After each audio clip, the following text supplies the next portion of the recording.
बिस्मिल्लाहिर्रहमानिर्रहीम। स्टूडेंट्स, हम बात करेंगे आज चैप्टर नंबर 4 है पार्शियल फ्रैक्शन की।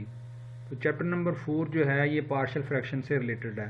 तो आपने जो लोअर क्लासेस में फ्रैक्शन के बारे में ऑलरेडी पढ़ा है कि कोई भी जो कोशेंट होता है किसी दो नंबर्स का, तो उसको हम क्या कहते हैं, फ्रैक्शंस कहते हैं। ठीक है जी, जैसे 2/3 है, 4/5 है, ये सारे के सारे क्या कहलाते हैं, फ्रैक्शंस कहलाते हैं। तो यहाँ पर हम यही आइडिया जो हमने एक्सटेंड किया है आगे हायर क्लासेस में। ठीक है, तो आज हम इस चैप्टर में हम ये देखेंगे कि जो फ्रैक्शन क्या होता है, ठीक है, और रैशनल फ्रैक्शन क्या है, प्रॉपर फ्रैक्शन क्या है, हम डिफाइन करेंगे प्रॉपर फ्रैक्शन को, इम्प्रॉपर फ्रैक्शन को, रैशनल फ्रैक्शन को। तो फिर हम क्या करेंगे, रिजॉल्व करेंगे कोई भी अलजेब्रिक फ्रैक्शन है इनटू पार्शियल फ्रैक्शन में। जब उसके जो होंगे ना वो डिनोमिनेटर जो है वो कंसिस्ट ऑफ, इसमें नंबर 1 जो है वो क्या होगा, नॉन रिपीटेड लीनियर फैक्टर्स पे मुश्तमिल होगा, दूसरा क्या होगा, रिपीटेड लीनियर फैक्टर्स पे मुश्तमिल होगा, और तीसरा जो है वो नॉन रिपीटेड क्वाड्रेटिक फैक्टर पे मुश्तमिल होगा, और चौथा जो है ना रिपीटेड क्वाड्रेटिक फैक्टर्स पे मुश्तमिल होगा। तो 4 ये 4 एक्सरसाइज हैं। पहली एक्सरसाइज है उसमें क्या आएगा, जो डिनोमिनेटर होगा हमारा वो क्या होगा, नॉन रिपीटेड लीनियर फैक्टर्स पे मुश्तमिल होगा। तो हम ये देखते हैं कि पार्शियल फ्रैक्शन होते क्या हैं। तो क्वेश्चन एक्सरसाइज, इसमें ये देखें जी फ्रैक्शन को हम कैसे डिफाइन करते हैं। सबसे पहले हम ये देखेंगे कि जो है फ्रैक्शन है इसको हम कैसे डिफाइन करते हैं। The quotient of two numbers और algebraic expression is called a fraction. ठीक है जी, कोशेंट होता है ये, फ्रैक्शन क्या होता है, ये कोशेंट होता है। लोअर क्लासेस में आपने पढ़ा था जैसे 2/3 है, ये कोशेंट है। तो 2 जो है इसको हम कहते हैं न्यूमरेटर कहते हैं, और 3 जो है इसको कहते हैं हम डिनोमिनेटर कहते हैं। और दो टर्म जो हम इसके लिए हम यूज़ करते हैं वो क्या है, डिविडेंड एंड डिवाइजर। न्यूमरेटर को हम क्या कहते हैं, डिविडेंड कहते हैं, और डिनोमिनेटर को हम क्या कहते हैं, डिवाइजर कहते हैं। ठीक है जी, इसके बाद आपके पास क्या आ जाता है, रैशनल फ्रैक्शन। अभी हमने बात की थी।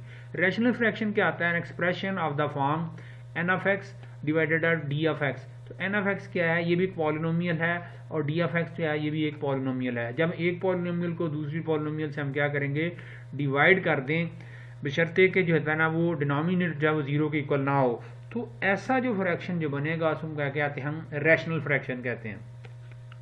अब रैशनल फ्रैक्शन को आगे हमने दो टाइप्स में आगे डिवाइड किया है। नंबर 1 क्या होता है, प्रॉपर फ्रैक्शन, और दूसरा क्या होता है, improper fraction.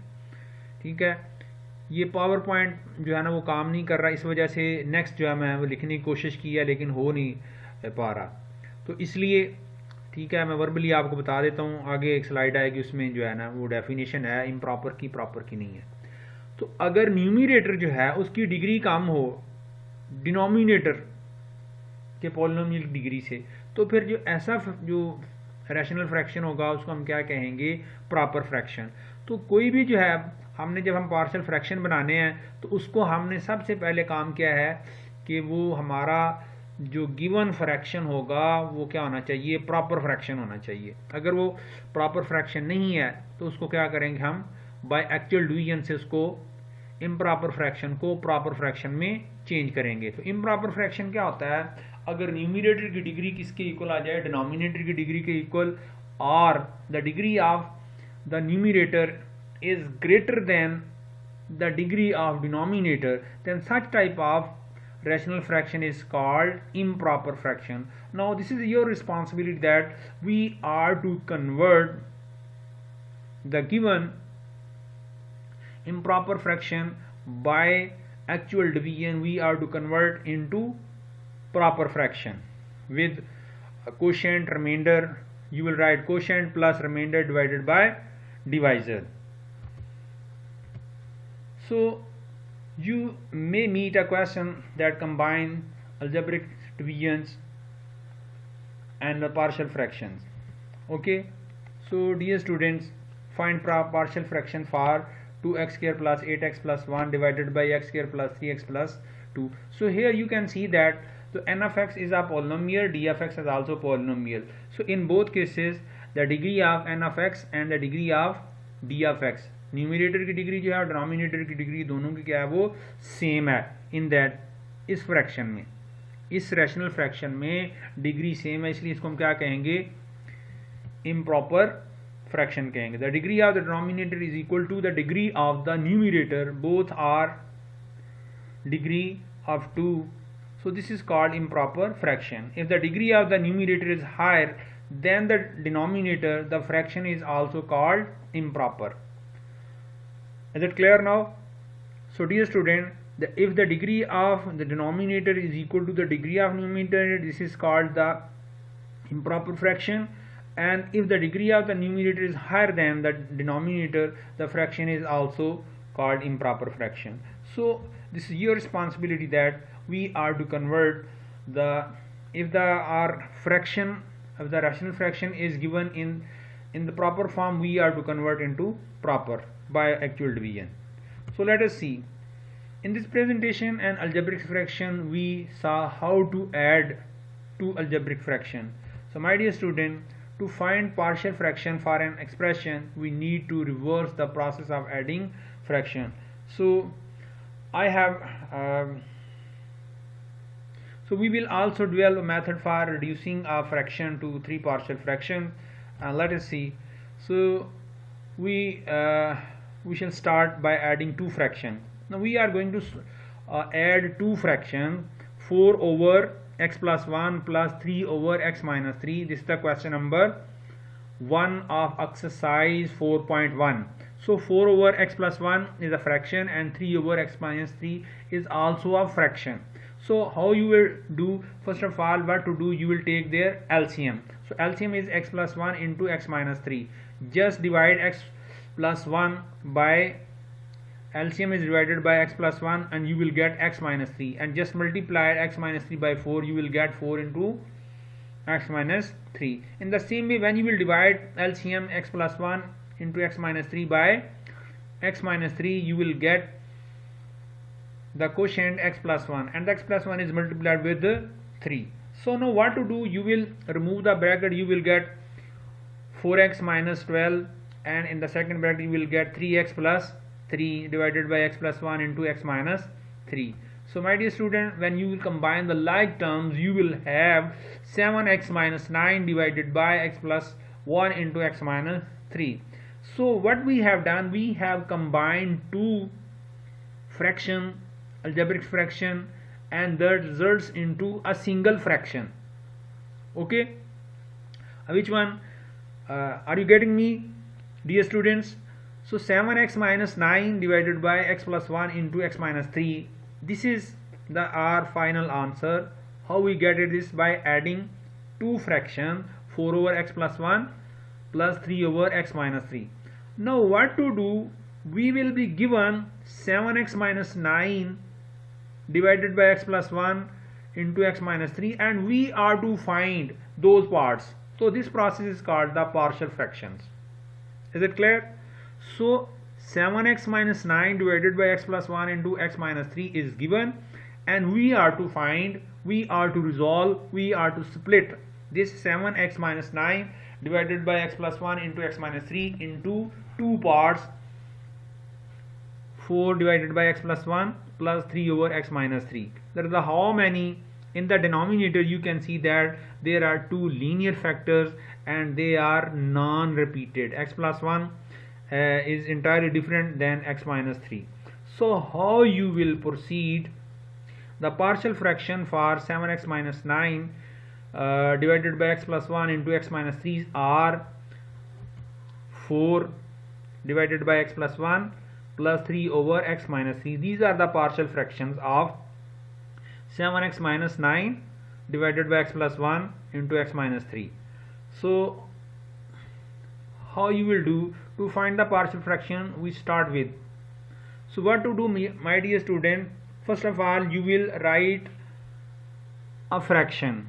You don't know about the numerator, so it may be a constant. In the denominator you have a linear factor, then in the numerator you must have a constant. Okay, if you will write a linear factor in the numerator, so that become the improper fraction. So a must be a plain number, and we don't know what is the value of a, so we are to find the value of a. In the same way, a over x plus 1 plus b over x minus 3. So these are, we have split, we have splitted 7x minus 9 over x plus 1 into x minus 3 into two parts, a divided by x plus 1 plus b over x minus 3. So these are called the partial fractions of the fraction 7x minus 9 divided by x plus 1 into x minus 3. So what to do? We are to find the value of a and b. So my dear student, from the left hand side you have the LCM x plus 1 into x minus 3. So what to do? You will multiply both sides by x plus 1 into x minus 3. हाँ जी, x plus 1 into x minus 3 से both side हम क्या करेंगे? Multiply करेंगे. The expressions are equal for all values of x, so we have an identity. ये identity है, किसी भी वैल्यू के लिए क्या होगा? ये सेटिस्फाई करेगा. So the identity will be important for finding the values of a and b. We are to find the values of a and b multiplied by the denominator of L left hand sides. ओके, हमने इसको क्या किया है? जो denominator है left hand side का, उससे हमने बोथ साइड मल्टीप्लाई कर दिया है. ठीक है जी, आप ये देख रहे हैं स्क्रीन पे, आपको नजर आ गया है. अब क्या होगा? x plus 1 left hand side पे x plus 1 into X minus 3, ये देखें ये कैंसिल हो जाएगा x प्लस 1 से, और x माइनस 1 या x माइनस 1 से कैंसिल हो जाएगा. राइट हैंड साइड में x प्लस 1 क्या होगा? x प्लस कैंसिल होगा, a मल्टीप्लाई हो जाएगा x माइनस 3 से, और b के साथ जो होगा x माइनस 3 कैंसिल हो जाएगा. सो जो शेप बनेगी आपकी after the cancellation, you have 7x minus 9 is equal to a into X minus 3 plus b into X plus 1. तो ये आपके पास आ जाएगी. ठीक है जी. अब हम क्या करेंगे बारी बारी? This is an identity. अब हमने क्या करना है? जो a का जो डिनोमिनेटर था x प्लस 1, उसको हमने 0 के बराबर पुट किया, तो वहाँ से x की वैल्यू आई है -1. ये हम इक्वेशन में, ऊपर वाली इक्वेशन में क्या करेंगे? सब्स्टिट्यूट कर देंगे. जब हम सब्स्टिट्यूट करेंगे, so my dear student, you will see that 7 into -1 minus 9 is equal to a into -1 minus 3 plus b into -1 plus 1. ये पिछली स्लाइड में लिखा हुआ, आप खुद पढ़ लीजिएगा. तो अब ये देखें माइनस, ये एडिटिव इनवर्स है, b क्या हो जाएगा? ये वैनिश हो जाएगा. सिर्फ हम क्या करेंगे? a की वैल्यू फाइंड आउट कर लेंगे. तो -7 एंड -9 विल गिव यू -16. तो a का कोफिशिएंट क्या आ जाएगा? -4a. तो -4a से डिवाइड करेंगे तो यू विल गेट व्हाट? आपके पास क्या आ जाएगा? a की वैल्यू कितनी आ जाएगी? 4 आ जाएगी. ठीक है जी. सो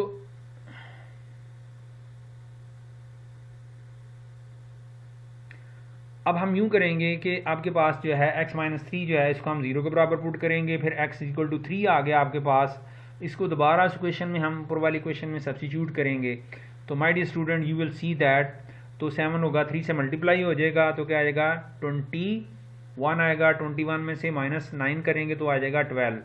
और राइट हैंड साइड पे क्या आएगा? 3 माइनस 3 आएगा, तो वो 0 हो जाएगा. a जो होगा वो यहाँ से वैनिश हो जाएगा, भाग जाएगा, बाकी रह जाएगा b. b की वैल्यू हम इजीली कैलकुलेट कर सकते हैं. तो क्या आ जाएगा? 4b. 12 is equal to 4b. 4 से हम डिवाइड करेंगे, b की वैल्यू कितनी आ गई? 3. तो b की वैल्यू आई है 3, a की वैल्यू हमने कैलकुलेट किया है 4. तो अब आप ये देखें, ठीक है जी, a की वैल्यू आपके पास आ गई 4, b की वैल्यू कितनी है? 3. So required partial fraction a की, ये जहाँ a लिखा हुआ था वहाँ पर हमने क्या लिख देंगे? 4 लिख देंगे.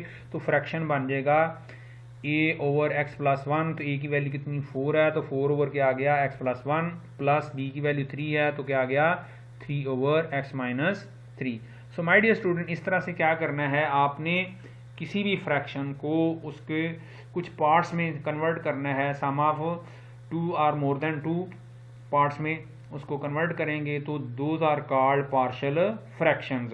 तो कैसे हम करेंगे? जिस डिनोमिनेटर में जितने लीनियर फैक्टर होंगे उतने ही उसके पार्ट्स बनेंगे. ये आपने इस बात को याद रखना है. तो यहाँ पर इस क्वेश्चन में हमारे पास कितने लीनियर फैक्टर हैं? 2 हैं. और ये कैसे हैं? नॉन रिपीटेड लीनियर फैक्टर्स हैं. ठीक है जी. तो सबसे पहले आपने फ्रैक्शन लिखना है. ठीक है, फ्रैक्शन लिखने के बाद क्या करेंगे? मल्टीप्लाई करेंगे बोथ साइड मल्टीप्लाई करेंगे, और उसके बाद इक्वेशन बनाएंगे. फिर जब हमारा होगा a का जो डिनोमिनेटर है उसको 0 के बराबर पुट करके हम x की वैल्यू फाइंड आउट करेंगे, वो गिवन इक्वेशन में पुट करेंगे, तो a की वैल्यू आपके पास आ जाएगी. ठीक है, सिंप्लीफिकेशन के बाद. इस तरह से जो b का डिनोमिनेटर होगा उसको हम 0 के बराबर पुट करके x की वैल्यू फाइंड आउट करते हैं, जो कि था x minus 3 is equal to 0. तो 3 हमने दोबारा इस इक्वेशन में अब में पुट किया. तो आपने ये देखा कि फिर हमने इसको आफ्टर द सिंप्लीफिकेशन b की वैल्यू कितनी आई है? आपके पास 3 आ गई है. तो this process is called partial fraction. ये एक्सरसाइज 4.1 का पहला क्वेश्चन है। ठीक है जी, ये इसलिए जल्दी जल्दी मैं बोल रहा था ताकि ये अपलोड हो सके। साइज़ अगर ज़्यादा हो जाए तो फिर ये अपलोड नहीं होती। So thank you very much, have a nice day, have a nice day.